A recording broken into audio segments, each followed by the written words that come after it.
हमारे साथ major general GD Bakshi sir लगातार बने हुए हैं। सर, मैं ये समझना चाहूंगी कि ईरान के अराक परमाणु सेंटर पर बमबारी करता है इजराइल, इससे कितनी तबाही ईरान के लिए मानी जाए? नहीं, देखिए, इजराइल जो है बड़े सिस्टमैटिक तरीके से जो भी न्यूक्लियर फैसिलिटीज हैं ईरान की, उनको टारगेट कर रहा है शुरुआत से। पहले दिन उसने जो है suppression of enemy air defences किया और उसके बाद उसने नातान्स पे हमला किया। नातान्स में कहा जा रहा है कि इलेक्ट्रिकल प्लांट में नुकसान हुआ है, ओवरग्राउंड जो फैसिलिटीज हैं उनमें नुकसान हुआ है और इलेक्ट्रिकल प्लांट हिट होने से वो वहां पे एनरिचमेंट बंद हो गई है। अब वो जो है मेन टारगेट जो उसको हिट करनी है इजराइल को ईरान के अंदर, वो है फोदरो। फोदरो कोई 200 फुट जमीन के अंदर पहाड़ के नीचे गड़ा हुआ एक बहुत ही हार्डन टारगेट है, जिसको इजराइल के पास क्षमता नहीं है ध्वस्त करने की। उसके जो जेट फाइटर्स हैं, जो F-15E, F-35, वो इतना बॉम्ब लोड नहीं उठा सकते जितना कि बंकर बस्टिंग बॉम्ब्स, जो डीप पेनिट्रेटर बॉम्ब्स हैं, massive ordnance deep penetrator bombs, जिसको GBU-57 कहा जाता है, जो कि कोई ऑलमोस्ट 13,000 किलो का बॉम्ब है। तो ऐसे 2 बॉम्ब कम से कम एक के बाद एक चाहिए होंगे और शायद उनसे भी बर्बाद ना हो पाए फोदरो। रिपीटेड अटैक्स आपको चाहिए होंगे।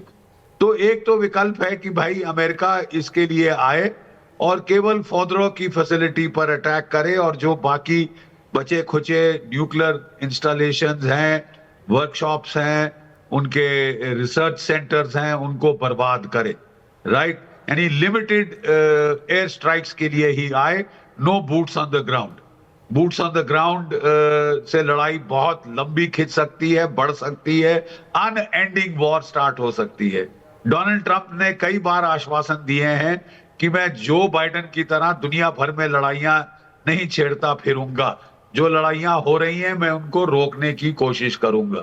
ये दूसरी बात है कि अफसोस अभी तक वो कोई भी लड़ाई को रोक नहीं पाए।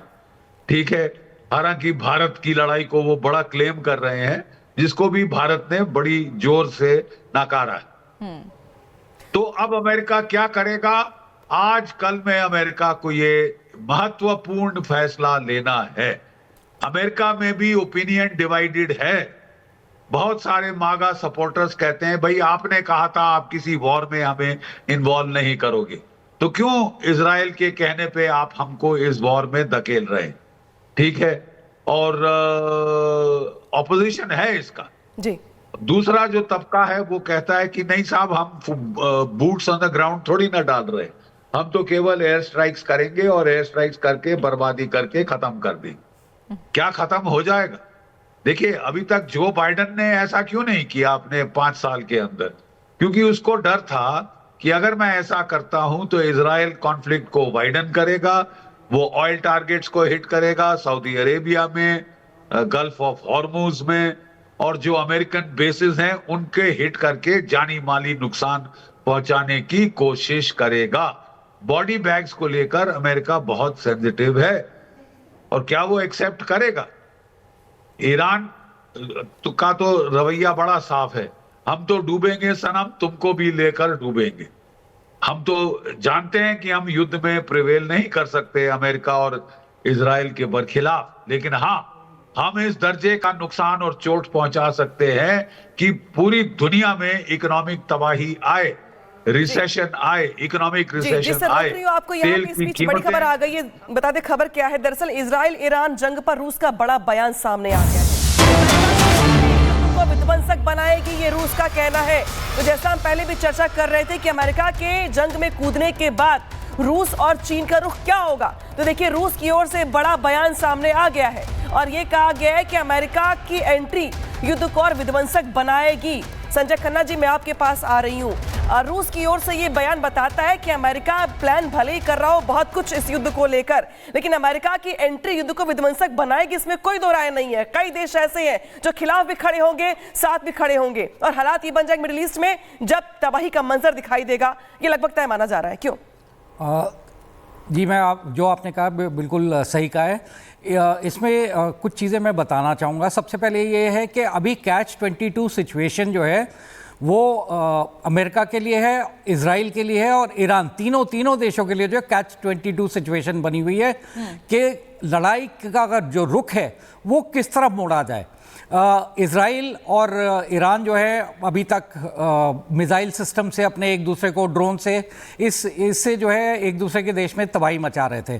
पर अमेरिका का जो ऑब्जेक्टिव था, वो ऑब्जेक्टिव ये सबसे पहला ये था कि ईरान को न्यूक्लियर, मिलिटराइज न्यूक्लियर देश नहीं बनने देना है, और दूसरा था सत्ता चेंज का। अब दोनों चीज़ होने की कगार पे है। पहला जो है न्यूक्लियराइज मिलिट्री स्टेट नहीं बनने के लिए उनको बहुत ज़रूरी है कि जो ईरान की न्यूक्लियर फैसिलिटीज़ हैं उनको बिल्कुल ही तबाह किया जाए, और उसी के लिए जो है उनका जो B-2 बॉम्बर, स्टेल्थ बॉम्बर है, उसको इस्तेमाल में लाया जाएगा।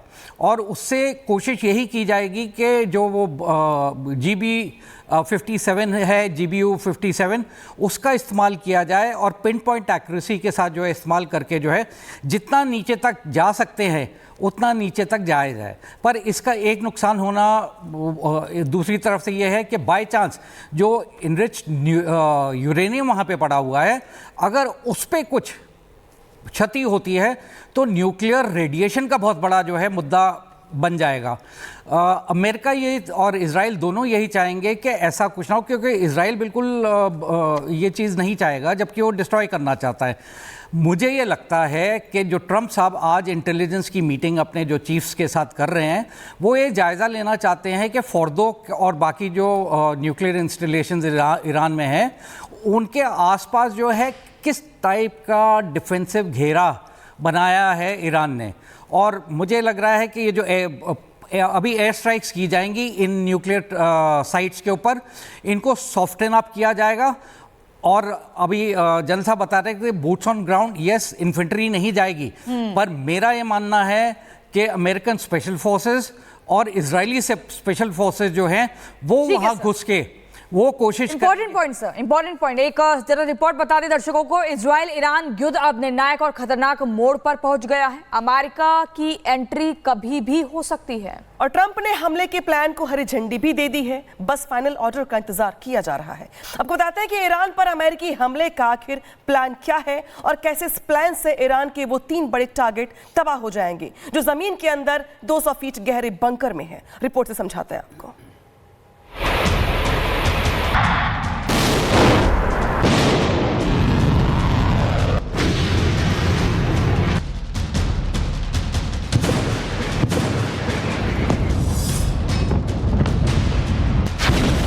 ईरान पर फाइनल अटैक का ट्रंप का प्लान।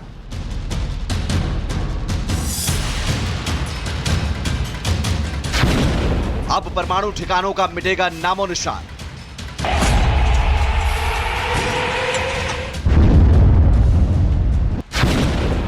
खामनेई का ऐलान, नहीं करेंगे सरेंडर।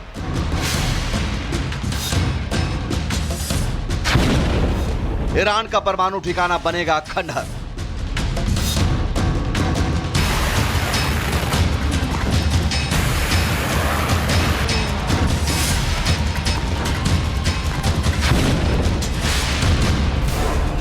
बहुत हुई मिसाइल और ड्रोन की मार, अब होगा बंकर बस्टर बम का आखिरी प्रहार।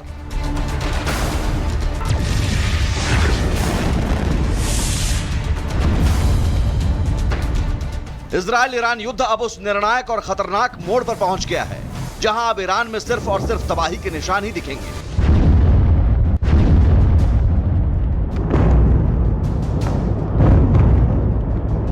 जिस परमाणु हथियार बनाने की खामनेई की जिद के कारण यह युद्ध छिड़ा, अब उन्हीं परमाणु ठिकानों पर होने जा रहा है बंकर बस्टर बम का विध्वंसक प्रहार।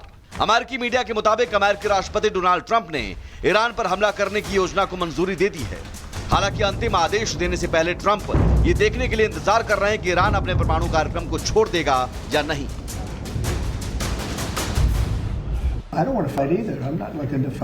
मैं युद्ध नहीं करना चाहता हूं, लेकिन यदि युद्ध और परमाणु हथियार रखने के बीच चुनाव करना हो तो आप जानते हैं कि आपको क्या करना चाहिए। मैं ईरान पर हमला नहीं करना चाहता, लेकिन अगर ईरान के परमाणु कार्यक्रम को खत्म करने के लिए ऐसा करना आवश्यक हुआ तो वो कार्रवाई के लिए तैयार हैं। ईरान के लिए अपना परमाणु कार्यक्रम छोड़ने में अभी भी देर नहीं हुई है।